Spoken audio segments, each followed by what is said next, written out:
Our guest today is Mr. Jacob Werksman, who is the Principal Advisor for Climate Change in the European Commission. Good evening, Mr. Werksman. Good evening. You've been involved in climate policy and negotiations at the European Commission since 2012, and you worked on the subject at several leading universities and think tanks before that. How has the European Union's climate policy evolved over the last few years? Well, over the last few years, our existing policy has been relatively stable, but we've been in the process of developing our policies for post-2020. I think like many of the other parties to the convention, you can best understand how our future policy will look by looking at what our current policy is. And for the past decade, more than a decade, the European Union has been operating under an economy-wide cap. So we set an economy-wide target for reducing our emissions against a 1990 base year, which is really when international climate policy began back in the early 90s. And so we're currently operating under a 20% reduction cap that we aim to achieve by 2020. That's both European policy, so it's part of European law and policy, but it's also the commitment that we've made under the Kyoto Protocol internationally, under what's called the Doha Amendment. But the essential features of existing European climate policy will also be the essential features of future policy. We will, and our heads of state and government have made a commitment to this, have post-2020 an economy-wide absolute emissions reduction target. We're moving from a below 20% target to a below 40% target. So we will be at least 40% below 1990 levels by the year 2030. That's an economy-wide cap. And then underneath that cap, we have policies that govern different sectors of the economy. So for the energy sector and the major heavy industry sector within the EU, we manage that through what's called the emissions trading system. So that's a cap and trade system where we allocate allowances at the installation level across the European economy. So each major manufacturer, each major producer of energy within the EU knows what it's allowed to emit during that period, and will be set on a downward trajectory in terms of reducing those allowances over time to make sure that they make their contribution to that at least 40% commitment. Then there's the non-traded part of the economy. These are sectors like agriculture, transportation, housing, and buildings performance, which aren't part of the emissions trading system simply because the sources are too diffuse and too small to work within a cap and trade system. Those will be governed by different kinds of policies. So we'll be promoting energy efficiency in the area of buildings. For example, requiring that all new buildings that are built within the EU are what we call net zero energy buildings. So they'll have solar panels, they'll have strong insulation, they'll be built in such a way that they really should be able to be energy net zero. And then in the agricultural sector, we're looking at improvements, for example, in what's called no-till agriculture. So it's a technique for tilling the soil, planting crops that releases as little nitrogen as possible and enables the soil to continue to store carbon as effectively as possible. So that's another technique that we'll be using. And then in the transportation sector, which is a growing source of emissions, not just in the EU but elsewhere around the world, we're going to have to be making some significant new infrastructure investments to essentially wean us off the internal combustion engine and to make sure that we have the capacity in terms of infrastructure, road systems, recharging stations, as well as the technologies on a vehicle-by-vehicle basis to make sure that we can move towards net zero in that sector as well.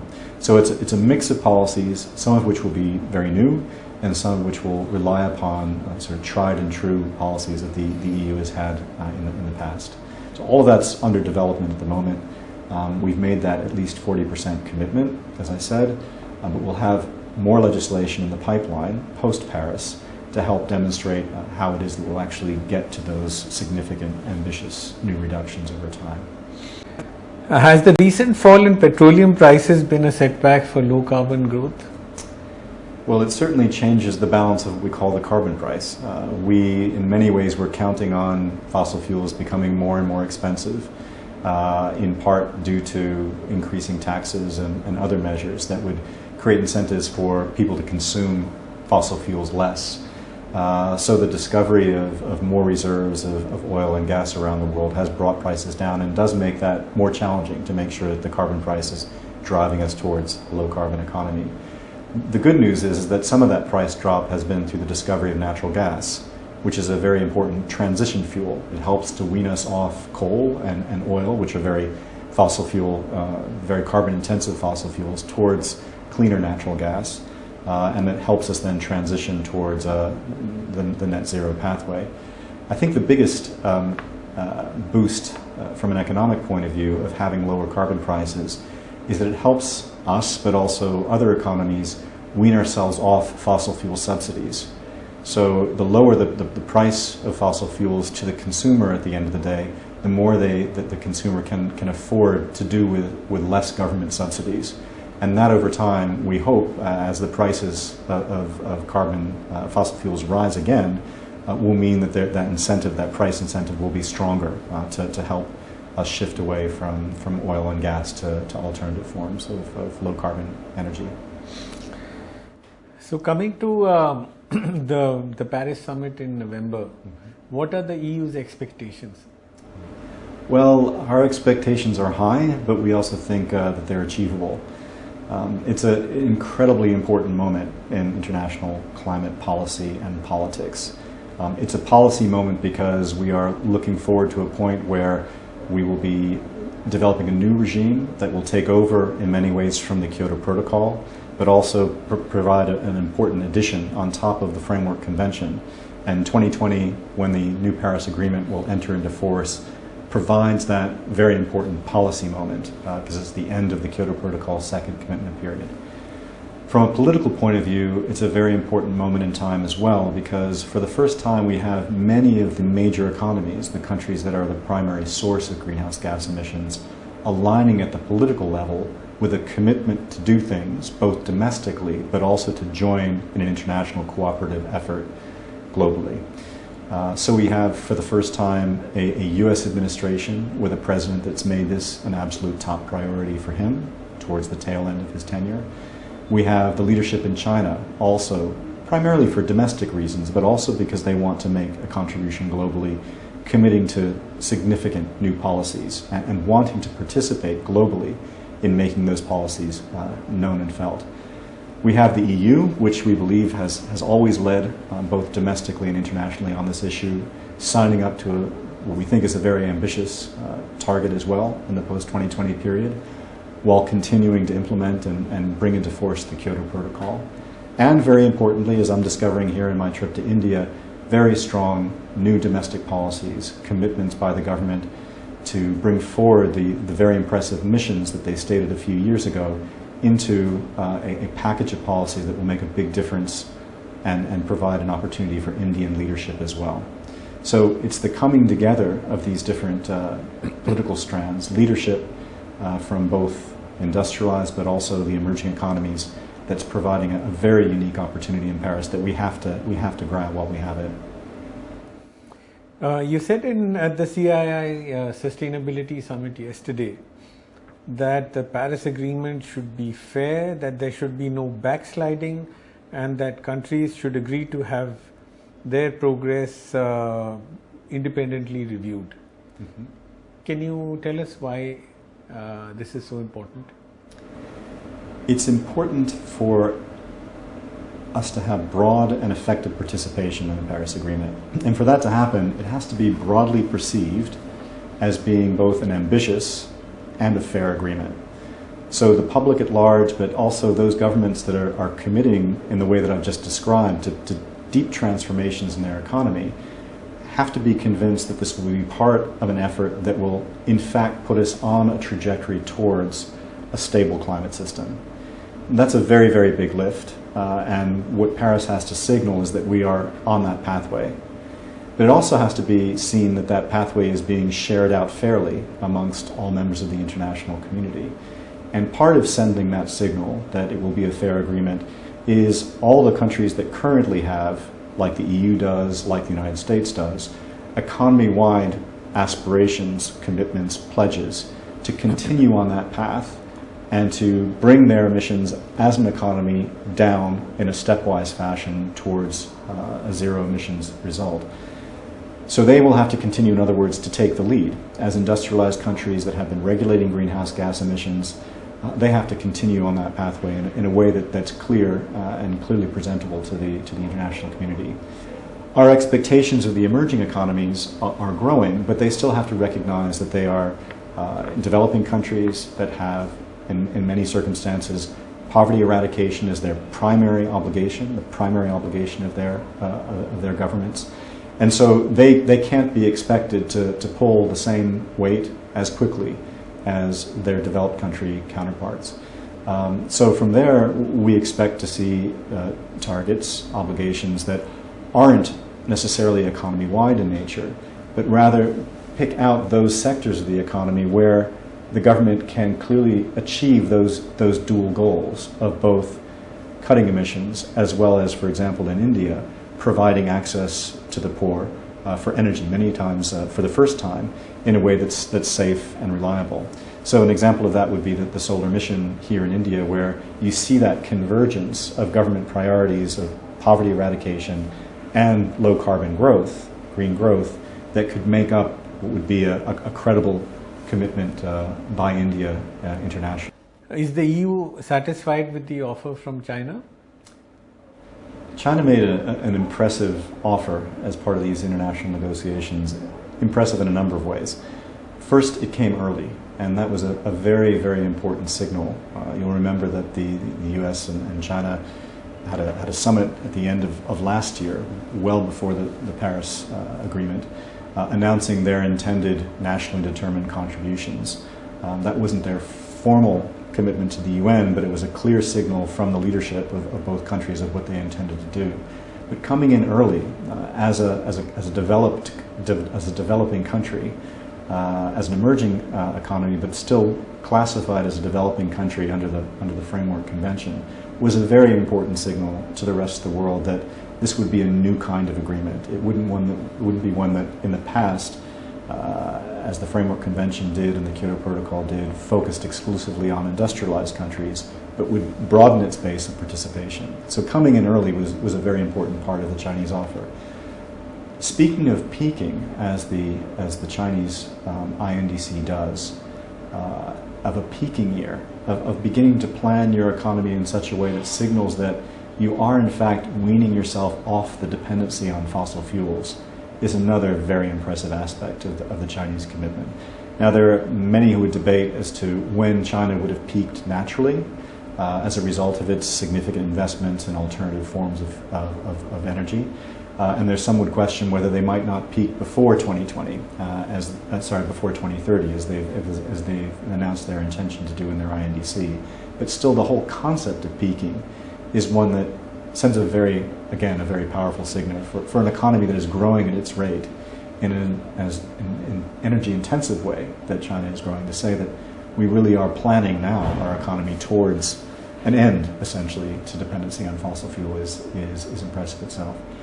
And then within the Chinese pledge, you also see a very strong commitment to renewables, to shifting to non-fossil fuels. And if you are an investor in the alternatives to fossil fuels, if you're an investor in renewables, if you're an investor in wind, that signal from that size of an economy that has both the manufacturing base as well as the consumption base to shift that much of its fossil fuel dependency towards renewables is a very powerful market signal as well. So all of that, I think, adds up to something that's very impressive.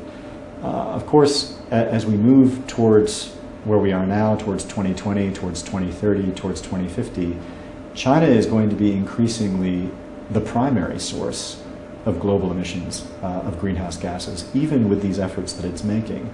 So what happens in terms of global climate change will increasingly depend upon what China does, not just hopefully to overachieve its target, but also what it's doing beyond 2030. So these are very important foundations to lay for Chinese policy, and as I said, impressive both in terms of its timing and its content. But the big questions for where China will go in the future will be of global interest and concern. On the basis of current pledges and statements, are you optimistic about the ability to achieve a 2-degree centigrade cap on global temperatures? Well, as a climate change negotiator, I have to remain professionally optimistic. I think that what we've seen so far, a few months out of Paris, that many countries from a wide variety of perspectives have now announced their INDCs. So we have, I think it's roughly 60 countries now that have come forward with their INDCs, covering roughly 60% of global emissions. That's a pretty impressive response. Those that have come forward range from the major economies that we've already discussed, the US, the EU, China, to some of the smallest countries and emitters on the planet. The Marshall Islands came out with its INDC a few weeks ago, and an impressive one, I might add, an economy-wide target from a small island developing country in the South Pacific. But we're also now beginning to hear more from Latin America. Colombia recently announced its INDC as well. So we have good geographical scope of coverage as well. That in itself, I think, lends us all to be optimistic that the momentum will continue. We know that there are a few more major economies in the pipeline, including India, but we hear it's just a few more weeks before we hear from India, from Brazil, from South Africa, and then you'll see that percentage of coverage rising very quickly. Of course, the other big issue in analyzing these INDCs is not just what emissions that they cover, but how are they managing those emissions? How quickly are they bringing them down? What do the commitments look like in terms of the trends that we're going to be seeing? The first analyses that are coming forward have to make a lot of assumptions. First, they have to make the assumption that the INDCs will be implemented as committed to. So you have to kind of assume that whatever a country states, they will actually achieve. But on the basis of those assumptions, what we've seen so far suggests, and this is very preliminary analysis, that we will see by 2030 a beginning of plateauing of global emissions. So if everyone follows what they say that we're going to do, we'll see a curve that continues up, but then it will begin to plateau at around 2030. That's a very, very impressive first development. It's not as dramatic a reduction as we would like to have seen as the EU. It's not as dramatic a reduction as our own pathway, as the EU will take us on. We'll be on a steeper decline than the rest of the global average. But it's a very, very important first step. It then again begs the question of what happens next. If we continue to plateau at that rate, we will see temperature rises well beyond that 2-degree objective that we've set for ourselves. The below 2-degree objective, I should be clearer in saying. So it really depends on what happens next. Does that plateau then dip down, or does it remain flat? If it remains flat, then we are in trouble.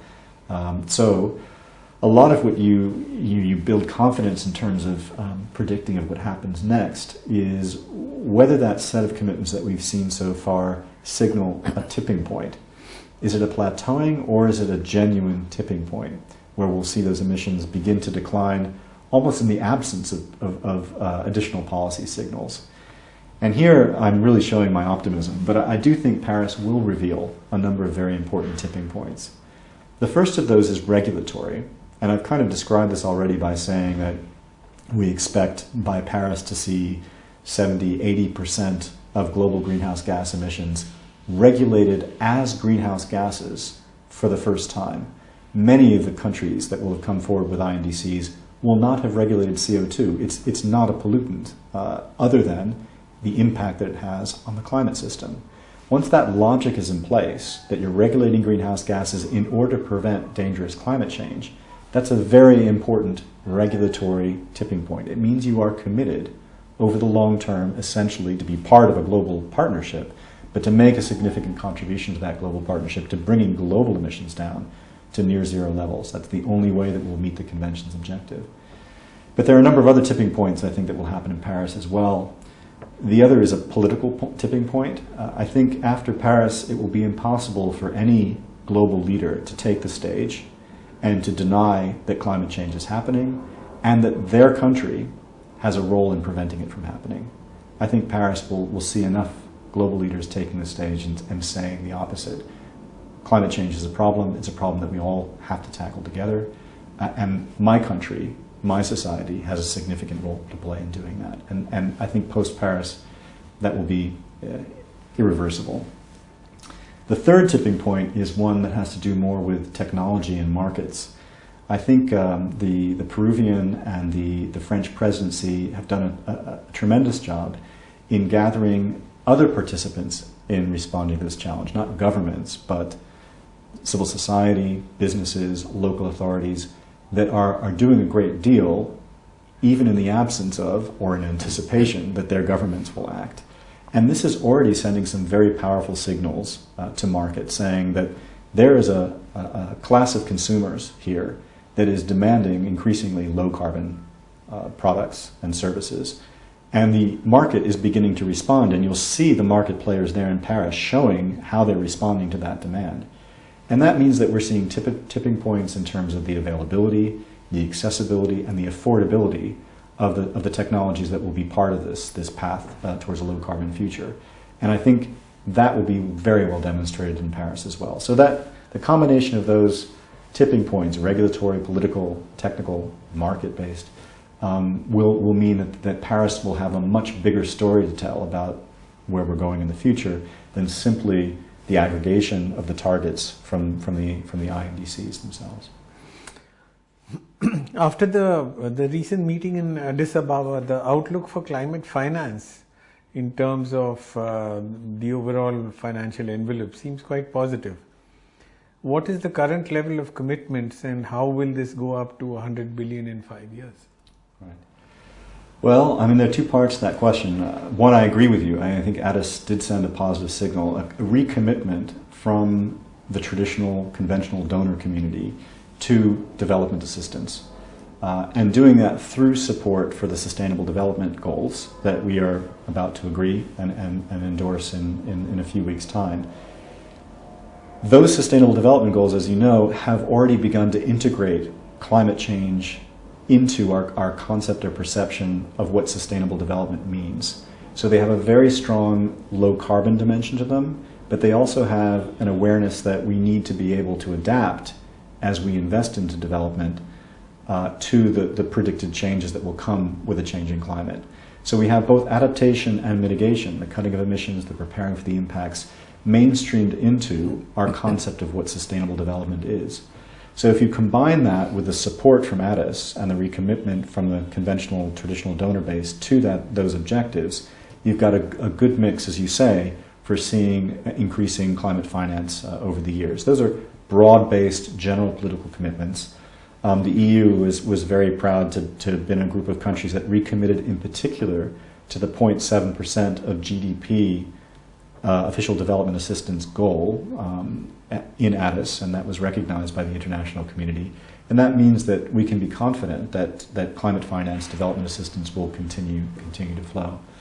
The other part of your question was about the specific political commitment that we made in Copenhagen as developed countries to ensure that $100 billion US dollars is flowing towards climate finance by the year 2020.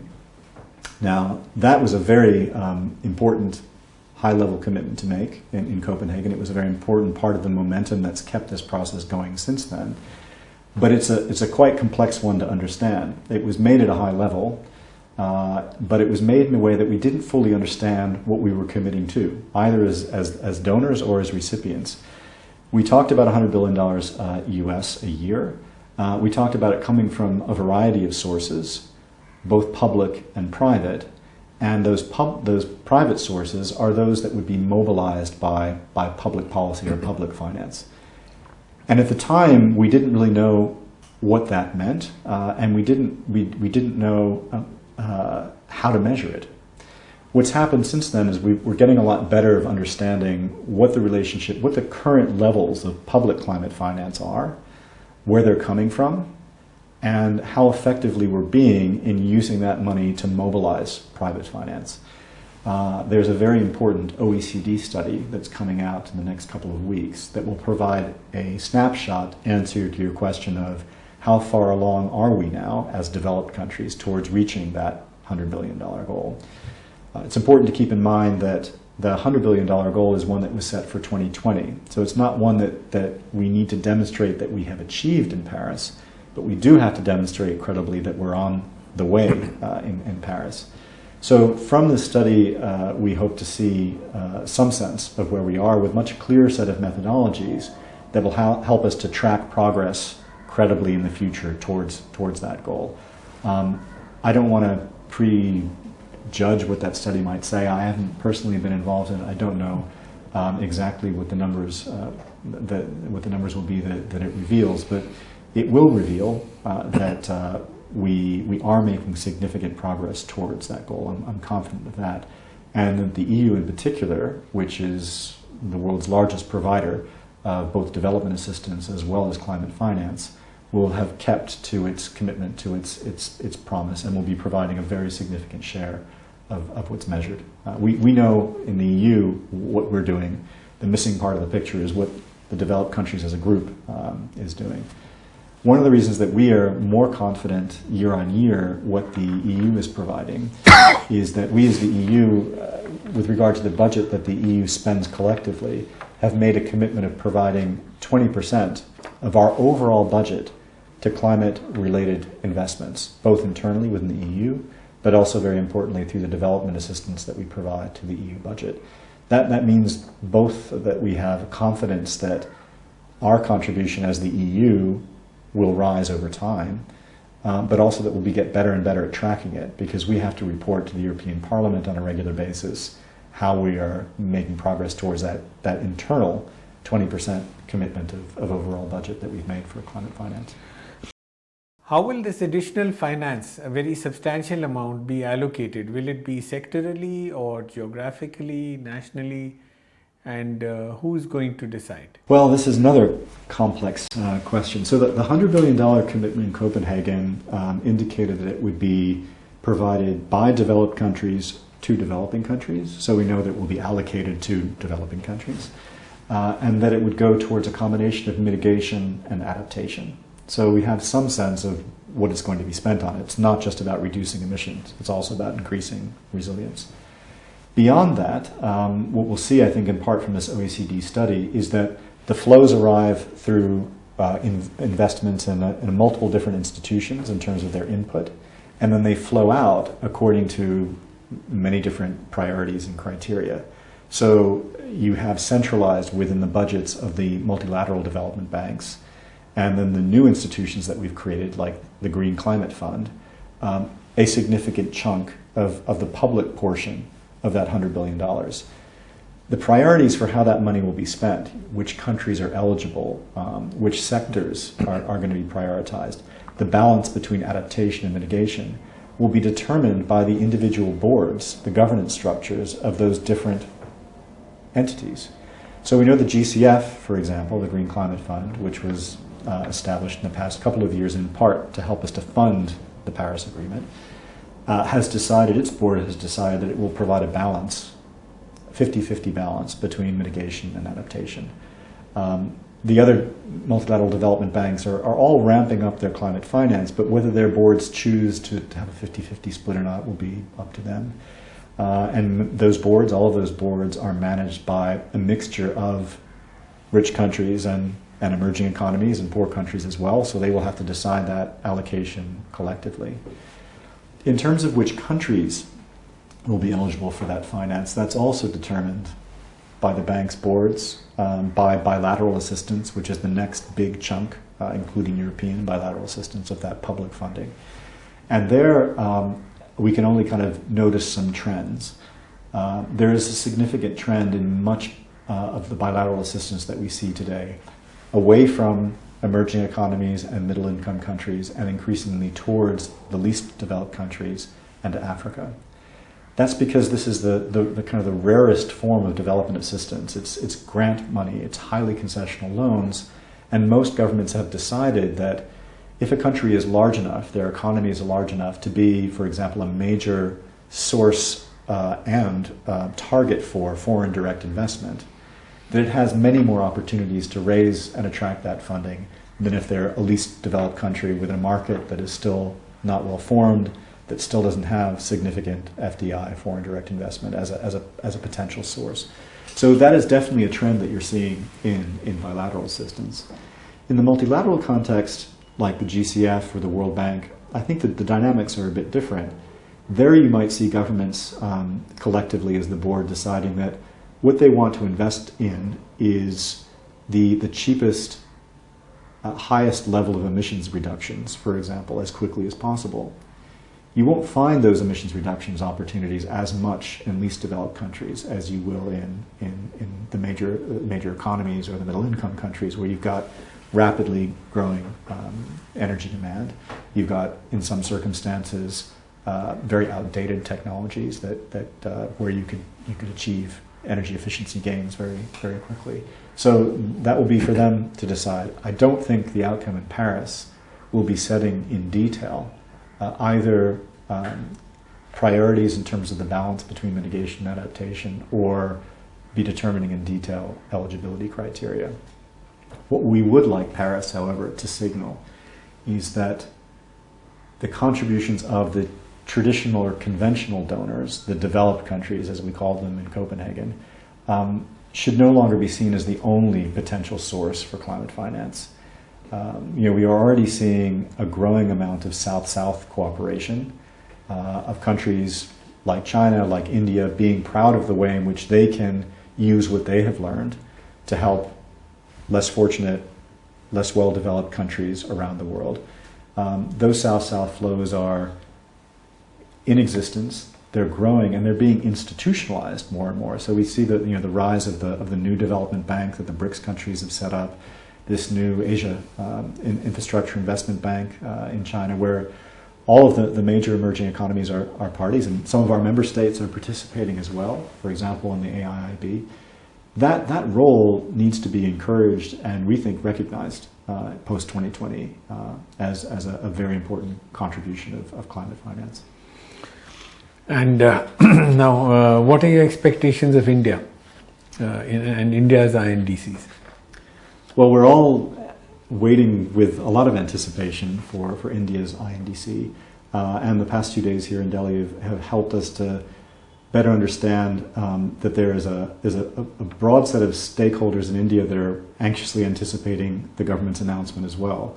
From the Sustainability Summit yesterday, there's clearly many in the private sector who see the business opportunities, and many in civil society who see both the climate benefits but also the co-benefits from ambitious action by India. So that's been great to hear. It's also been great to hear that the very inspiring missions that we heard announced from the Indian government a few years ago are now becoming a core part of Indian domestic policy, and will probably feature in some way in what India will announce internationally as well. Those missions were very impressive at the time, but I think that you heard many Indian analysts at the time say, well, those sound great, but what are the domestic policies that will underpin that? How can we create the right enabling environments to attract the investment necessary to achieve these goals? And here we're seeing the Indian government coming up with some very important answers to those questions. And so it's, I guess what I would say is that what we would both anticipate but also be impressed by from an Indian INDC is a recommitment to those kinds of ambitious targets, primarily domestically, but also a willingness to express that internationally as a contribution to what we're trying to achieve in Paris. So India is one of those countries which seems to place equal emphasis on mitigation and adaptation. Would you go along with that? We certainly place a great deal of emphasis on adaptation within the EU, and we expect Paris to produce an outcome that gives the same degree of political priority to adaptation as it does to mitigation. We, as the EU, and I think that even many of the most vulnerable countries on the planet, believe that still the best way that we can prevent the most dangerous impacts of climate change is through mitigation, by cutting the emissions and preventing temperature from rising to extreme and dangerous levels. We also believe, in terms of what Paris can deliver, that what it can deliver best is a response on the mitigation side. And this has much more to do with the function of an international treaty than it does to do with our perception or belief in the importance of adaptation as an issue. What treaties are good at is setting regulatory targets of the kind that we've seen under the Montreal Protocol to regulate emissions that harm the ozone layer, of the kind that we've seen in the context of various regional long-range transboundary air pollution, whether it's in Southeast Asia or it's in Europe. This is what treaties are good at. What's less clear, and we're still struggling to see, is how international treaties can provide a response on adaptation. Adaptation, for the most part, is about more effective planning. It's about building into your coastal zone management plans, in terms of your building design, your zoning decisions, policies that try to anticipate what the impacts of climate change could be, and building that in to the way in which you design your infrastructure. It's not as clear to us, or frankly to those that like India say that they want to prioritize adaptation, what an international treaty could do. We are very open to exploring that. We've been very supportive, for example, of those countries that want to include as part of their INDC a component that reflects the kinds of policies that I just described, because they say to us it helps them domestically to get the international recognition that they're acting on adaptation, to then pursue those policies at the domestic level. So we've been very supportive of that. We've been very supportive of this balance of finance. So the decision that I described before of the Green Climate Fund Board making a commitment to spend half of its resources on adaptation. We think that that's a good idea, and in our own development assistance, we are building climate resilience and climate proofing, as people describe it, into our development assistance. So we think that that's a good response that we can make and that can happen internationally. But it's still not really clear whether that will provide the kinds of answers that people are looking for on adaptation. It's still a shared challenge that we have. India no longer receives bilateral assistance from the EU, having been graduated in 2013. Mm-hmm. Is this going to change? Well, I mean, at one level, I would have to say I hope not, because the reasons for which India graduated from being eligible is because it's on a growing path economically. I can't see a scenario in which India would suffer a reversal in terms of its current economic development path that would make it eligible again.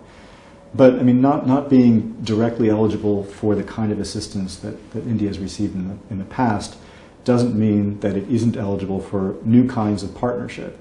And so with many of the emerging economies, the EU is entering into, both collectively but also at a member state by member state level, new kinds of partnerships that involve finance and technical assistance, but in a different kind of way, much more partnership with peers than a donor-recipient relationship of the kind that we continue to have with the least developed countries. If countries like India are to leapfrog to the most efficient and sustainable use of resources, we will have to tackle the question that the technology is mostly in the private sector. Mm-hmm. So, how is this going to be addressed in the future? Will climate finance be paid directly to technology suppliers, or how is it going to work? Well, that is a very good and a very complex question, and we realize that for the past 50 years, the challenge of technology transfer has been part of the political debate about development, sustainable development, and now climate change. It's always been at the heart of our discussions. I think it has its roots in a history in which countries were very nervous about sharing technology, in part for strategic reasons. I mean, if you think back to the Cold War, where every technology seemed to have a multiple use. Could you be used for peaceful purposes, but it could also be used for nefarious purposes. And both of the big superpowers at that time were very reluctant to share their technologies, whether they were developed publicly or privately, with potential enemies, to put it very simplistically, around the world. So they were barriers on the supply side of that technology that were set up for Cold War world purposes, right? There are also significant barriers on the demand side of the technology because many governments in what is now the developing world, but is also now the industrialized world, undertook national industrial policies that were about trying to ensure that technology was homegrown. They wanted to develop the capacity to have a national car or a national computer that was based on technologies that they developed at home that were appropriate to their local markets and where they owned the intellectual property rights themselves. We're in a very different world now where markets have opened, where something, you can just imagine the amount of technology in an iPhone that would have been considered so strategic during the Cold War that we would never have let it out onto the international market. You can track an individual with a GSM on an iPhone. You can control a drone with an iPhone, and yet they are freely available for anyone who can afford to buy them, and many can, on today's market. So we think that what we've learned over those decades is the best way to ensure technology transfer is through open markets and strong protection of intellectual property rights. That doesn't mean that everyone can afford the technologies that they need. And there is a role for climate finance to help bring down the costs of those patented technologies. When we've looked at the kinds of technologies that have the greatest potential for reducing emissions, not just around the world, we don't see from our analysis that the additional cost of paying the license fee or the profit that goes back to the inventor that's provided for by the intellectual property right as being the significant additional cost.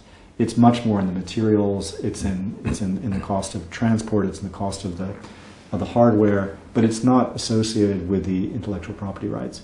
So we would expect to see, through all these climate finance mechanisms that we've just described, technology moving more rapidly around the world, but not the intellectual property rights associated with that technology moving with it. Those still need to be governed by the same intellectual property rights laws that India has signed up to, for example, under the World Trade Organization, and that make the most sense as the most efficient means of ensuring access.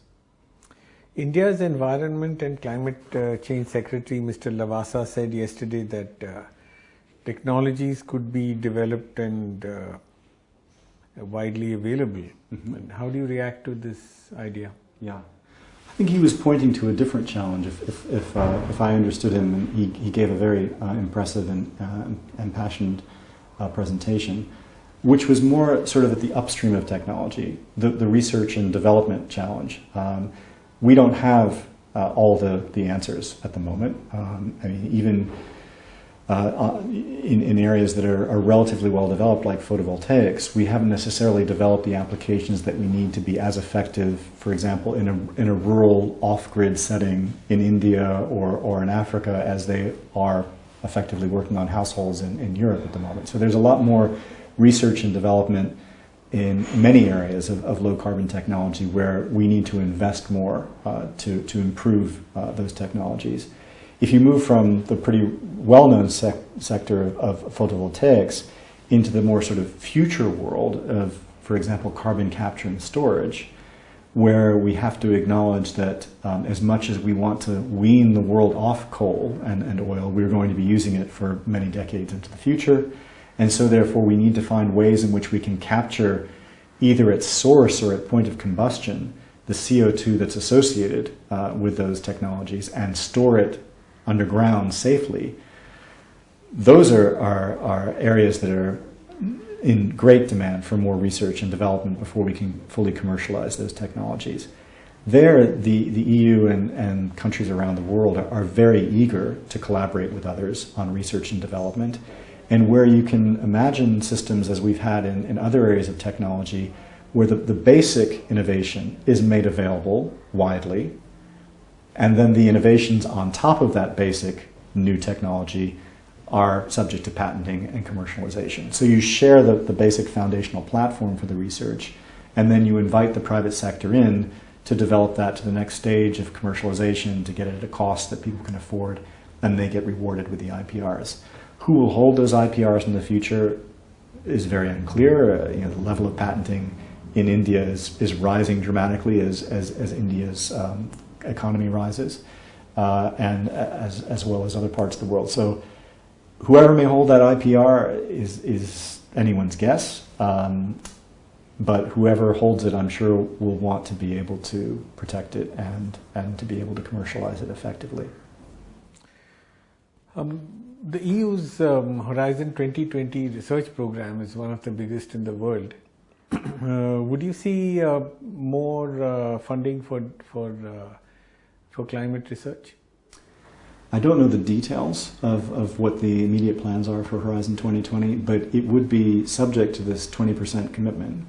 So my expectation would be that an increasing amount of Horizon 2020, as it becomes from the EU budget, will be invested in climate-related activities. And I know that there has been an interest in the past in this technology that I was just discussing, carbon capture and storage, of trying to build and promote innovation there. And I know that Horizon 2020 also looks to international cooperation as one of the effective means of promoting innovation. So, Mr. Werksman, thanks very much for talking to us. It's been a pleasure. It's been Thank you mine. very much. Thank you. Yeah.